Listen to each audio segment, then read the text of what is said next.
Barack Obama in Florida talking about the economy. He will take questions. Let's listen. Solution.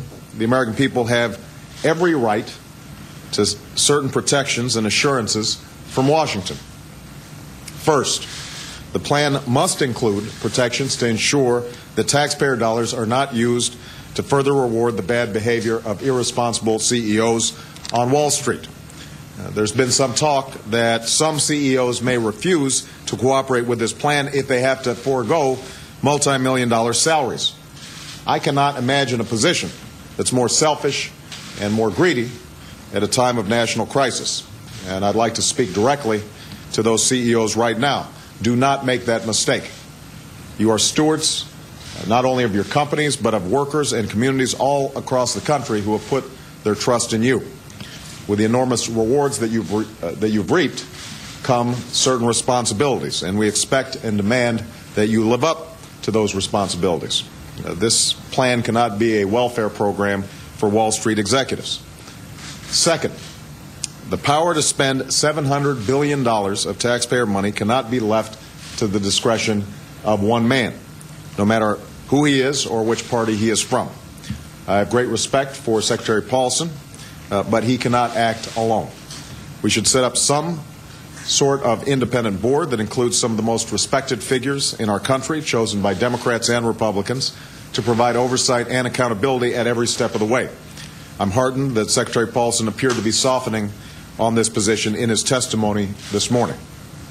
Third, if taxpayers are being asked to underwrite hundreds of billions of dollars to solve this crisis, they must be treated like investors. The American people should share in the upside as Wall Street recovers. Now, there are different ways to accomplish this, including putting equity into those firms instead of buying their troubled assets. But regardless of how we structure the plan, if the government makes any kind of profit on the deal, we must give back every single penny to the taxpayers who put up the money in the first place.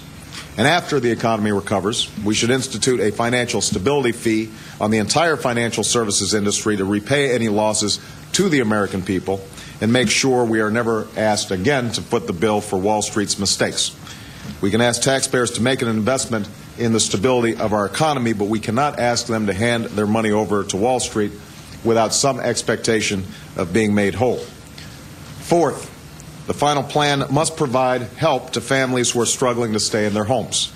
We can't simply bail out Wall Street without helping the millions of innocent homeowners who are facing foreclosure, or, for that matter, are seeing their home values decline. Now, there are a number of ways we can accomplish this. For example, we should consider giving the government the authority to purchase mortgages directly instead of simply purchasing mortgage-backed securities. In the past, such an approach has allowed taxpayers to profit as the housing market recovered. This is not simply a question of looking out for homeowners. It's doubtful that the economy as a whole can recover without the restoration of our housing sector, including a rebound in the home values that have suffered dramatically in recent months. Finally, the American people need to know that we feel as great a sense of urgency about the emergency on Main Street as we do about the problems on Wall Street.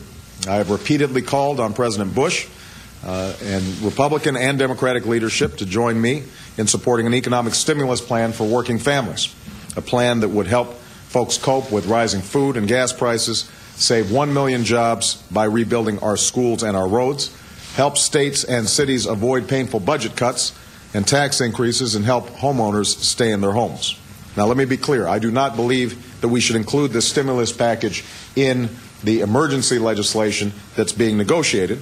But as we solve the immediate crisis on Wall Street, we do need to move with speed and dispatch with the same sense of urgency to help Main Street. It is absolutely wrong to suggest that we cannot protect American taxpayers while still stabilizing our market and saving our financial system from collapse. I believe we can and we must do both. In summary, there's no doubt that negotiations over the next few days will be difficult. I will continue to stay in close contact with Secretary Paulson and Chairman Bernanke, as well as the leaders of Congress, to ensure that we can work in a bipartisan manner to get this done as quickly as possible.